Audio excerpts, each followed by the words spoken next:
The scenes are among the most heartless in cinema history. A drunken, abusive showman exhibiting the severely deformed Joseph Merrick to horrified punters. David Lynch's The Elephant Man begins with its lead character being treated little better than an animal in a cage. But it soon finds a clean-cut hero in the ambitious young surgeon Frederick Treves, who rescues the hapless Merrick from his keeper and gives him permanent shelter at the London hospital. Supported by charitable donations, the victim recovers his humanity. He learns to speak again, in a decidedly middle-class accent, to entertain society guests and to dress and behave like a well-heeled young dandy.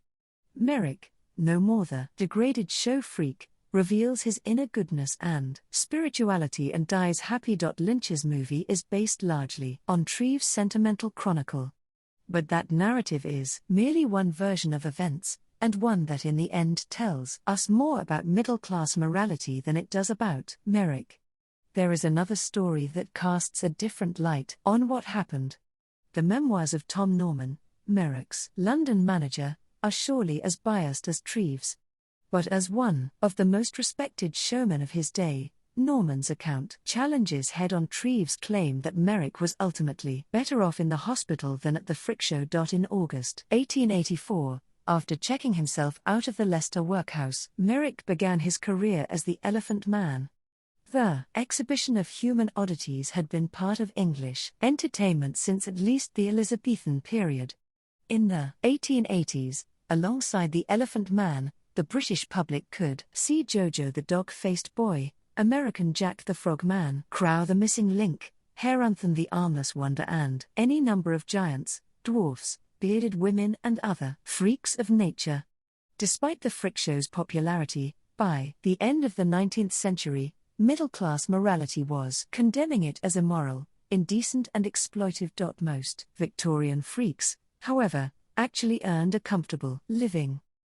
Many were free agents who negotiated the terms of their exhibition and could ask for a salary or a share of the profits. They sold souvenirs to the crowds to make extra money. The Frick Show was thus an important economic resource for working people whose deformities prevented them undertaking other forms of labor. Indeed, freak performers did not consider their exhibitions to be obscene or degrading. Rather, they saw themselves as little different from other entertainers. Merrick suffered grievously from a rare disfiguring disease. His limbs were severely enlarged, and his massive head sprouted a large bony lump. His skin was loose and hung in sack-like masses from his back. A small trunk that had been cut away from his upper lip was beginning to grow back. He was, recalled Treves, the most disgusting specimen of humanity that I have ever seen. But, at the age of 22, Merrick's decision to exhibit himself as the Elephant Man was a rational financial choice. During the 2 years he was on display in Europe, he was able to save more than £50, a sizable sum for a working-class man. In fact, Merrick earned more from his exhibition than his manager. They shared the take evenly, but Norman paid for the rent of the venue, food and lodging. According to his manager, Merrick was happy with his life as a show freak, and of the workhouse he had quit, he declared, "I don't ever want to go back to that place." This was no surprise. The Victorian workhouse was the place of last resort. Poor food, squalid living conditions and the penal atmosphere were all intended to discourage the poor from being a burden on the state. Indeed, most working-class people sought desperately to avoid the physical hardships and social stigma of the workhouse. Norman recalled that Merrick was a man of very strong character and beliefs, anxious to earn his own living and be independent of charity. He refused to pass a hat around at the end of the show to collect extra, insisting that "We are not beggars, are we, Thomas?" The Frick Show provided Merrick with a way to earn a decent living in a manner he found less degrading than relying on poor relief. When the Elephant Man's show was shut by the police in December 1884, Merrick left for a continental tour. But 2 years later, he returned to the East End of London destitute, having been robbed of his savings by an unscrupulous showman. Treves had exhibited the Elephant Man to the Pathological Society in 1884 as a puzzling medical specimen and had given him his business card. When Merrick produced the card on arrival at Liverpool Street Station, the police summoned the surgeon to intervene on his behalf. Motivated by scientific curiosity and compassion, Treves admitted Merrick to the London hospital. He raised funds for his upkeep through a campaign in the Times to prevent what he considered the immorality of the Elephant Man's public exhibition. In the hospital, Merrick was kept largely confined to his rooms. When he ventured too far outside them, he was quickly shepherded back, lest he frighten other patients. Treves said his intention in providing for Merrick was to save him from the humiliation of public exhibition. However, his charge was constantly visited by curious members of high society.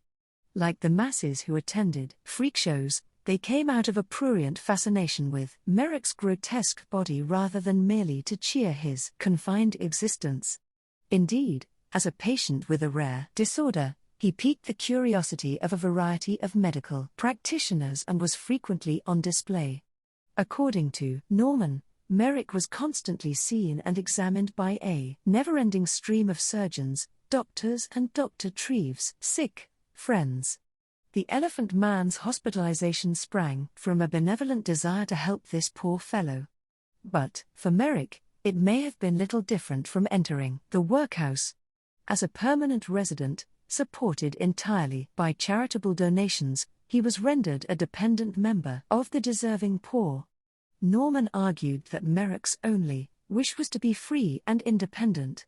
This could not happen while he remained an inmate of the hospital where, his former manager argued, he must have felt as if he were a prisoner and living on charity. Treves maintained that Merrick was happy every hour of the day. But Norman's son unearthed the testimony of a hospital porter who claimed that Merrick asked more than once, "Why can't I go back to Mr. Norman?" Merrick never returned to the show world. Instead, he lived out his days in renovated basement rooms at the London hospital, where he was found dead, lying across his bed, at 3:30 p.m. on April 11, 1890. Although no foul play was suspected, the coroner felt it prudent to hold an inquest. He concluded that Merrick had died of natural causes, that the weight of his head overcame him during sleep and caused suffocation. Treves supported this interpretation. He argued that Merrick's death resulted from his pathetic but hopeless desire to sleep like other people. Norman, however, had a different interpretation of Merrick's death.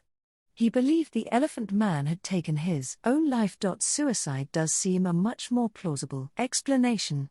Merrick was found dead in the middle of the afternoon, and thus not during a natural sleep. He was lying in a position that he knew would cause asphyxiation. The Elephant Man's skeleton remains on display in the London Medical College's Pathological Museum, a fate he clearly expected.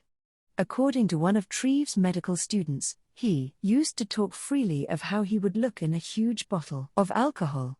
Norman also continued to exhibit Merrick's body after his death, displaying a bust of the Elephant Man in his waxworks. But when he sold the exhibit after the First World War, he kept hold of the bust and stored it away in a packing case. Merrick continued to be exhibited, therefore, in both of the venues that had made him famous. Ironically, it was the sideshow, rather than the scientific institution, that finally laid the Elephant Man's body and memory to rest.